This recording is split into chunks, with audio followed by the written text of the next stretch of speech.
Bonjour à tous, j'espère que vous allez bien. Donc, dans cette vidéo, on va voir cette gestion émotionnelle intense qui est la perte que les traders ressentent.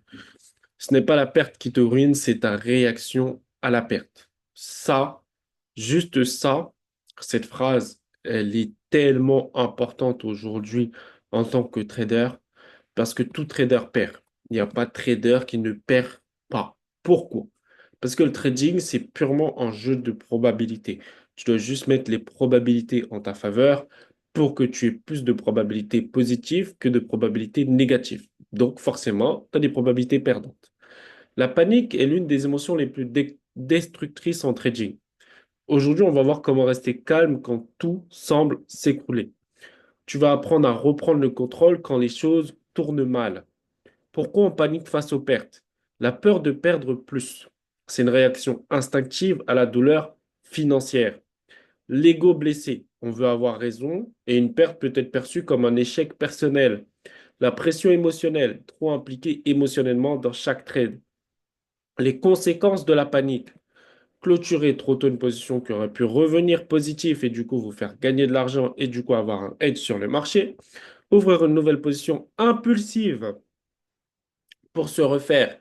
Et là, dans ce cas-là, vous rentrez dans ce qu'on appelle le revenge trading. Et le revenge trading ne va jamais vous rendre rentable. Et la troisième chose, c'est perdre confiance et abandonner son plan de trading. Bah oui, parce que tu as perdu. Du coup, tu veux faire quoi? Tu veux te refaire. Du coup, tu vas prendre un setup qui ne correspond pas forcément à ta stratégie. Et tu vas vouloir le prendre le plus rapidement possible. Mais vu que tu le prends le plus rapidement possible, je te dis quelque chose. Tu repars de zéro. Donc, ça veut dire quoi? Ça veut dire que si tu as une série de 100 trades à la suite, mais que par vengeance, par gestion émotionnelle que tu n'as pas su gérer, tu prends une stratégie ou tu prends un trade qui n'a rien à voir avec ta stratégie, sur 100, tu repars à zéro. D'accord? Donc ça veut dire que c'est comme si tous les trades que tu avais pris à zéro ne servent à rien. Parce que tout simplement, c'est sur 100 trades que tu as un edge. Donc là, en faisant ça, en changeant de stratégie, bah, tu viens de repartir à zéro. C'est pour ça que le trading, c'est pas un jeu, c'est un vrai métier. Il faut être ultra constant et discipliné. Si ta stratégie a des entrées et des confirmations strictes à respecter, tu dois les avoir pour pouvoir rentrer, même si ça doit mettre une semaine, 2 semaines, 3 semaines, 4 semaines pour les avoir. Il faut que tu les aies. Pourquoi? Parce que le seul avantage que tu as sur le marché, c'est ton edge. Et ton edge, c'est quoi? C'est sur 100 trades. C'est ça les probabilités. Quelle est ta première réaction quand tu prends une grosse perte? Dis-moi en commentaire ta première réaction quand tu prends une grosse perte. Et je vais te dire en fonction de ta réaction, comment la corriger. OK? Donc, tu me dis ça en commentaire et je vais répondre à chaque commentaire. Comment rester calme face aux pertes? Accepter les pertes comme partie intégrante du jeu. Chaque perte est une opportunité de gagner. C'est aussi simple que ça. Chaque perte est une opportunité de gagner. Pourquoi? Une stratégie avec 80-20. Donc, c'est-à-dire 80% de gains, 20% de pertes. Plus tu perds, bah, plus tu te rapproches des 80% restants.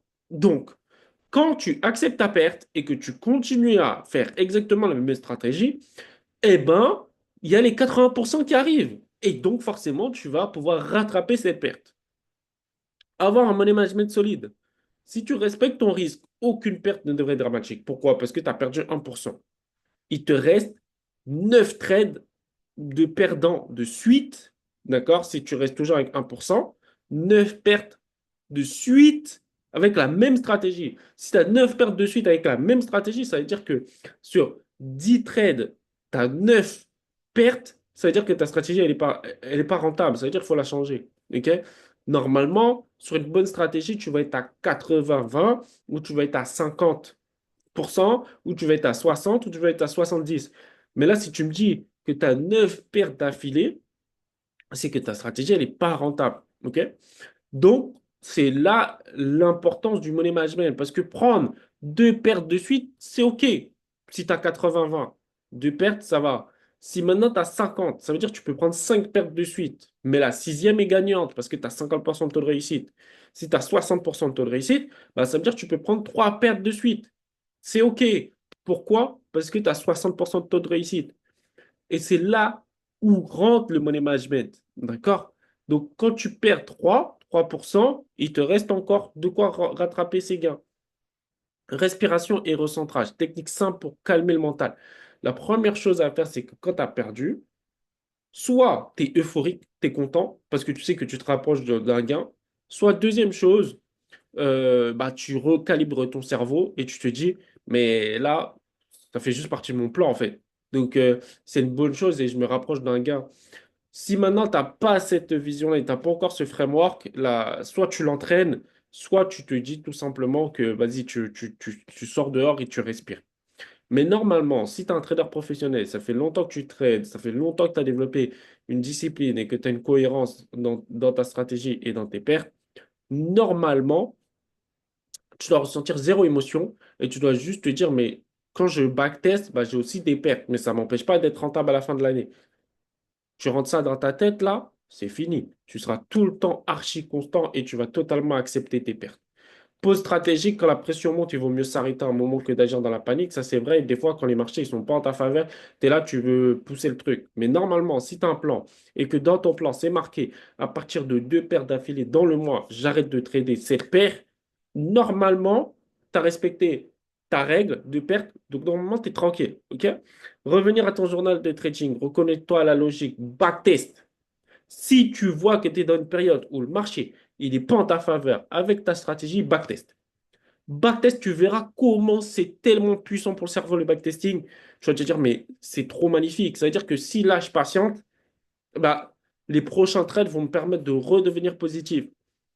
Le backtesting, c'est un hack pour le cerveau. Donc, si tu peux backtester au moins une fois par jour, 1 heure par jour, tu deviens un monstre en trading. Il n'y a pas à parler midi 14 heures. Si un mec, il backteste sa stratégie tous les jours, 1 heure par jour, il va devenir un monstre en trading parce qu'il aura tellement vu les mêmes schémas, tellement la même psychologie, tellement la même gestion, il devient un monstre en trading. C'est pas possible de ne pas devenir un monstre en trading si tu t'entraînes tous les jours. C'est comme un athlète professionnel de haut niveau. Plus il s'entraîne, plus il devient bon.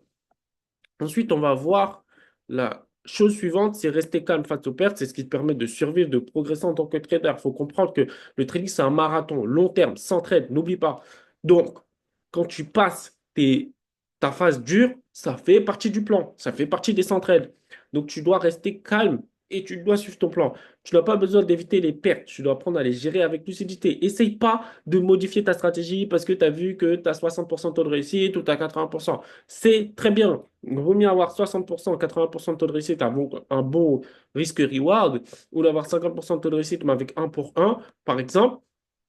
Ça, c'est totalement par rapport à ton plan de trading. Et ça, il faut que tu le rentres. Tu n'as pas besoin d'éviter les pertes. Les pertes doivent faire partie de ta stratégie. Tu dois justement être content d'avoir des pertes.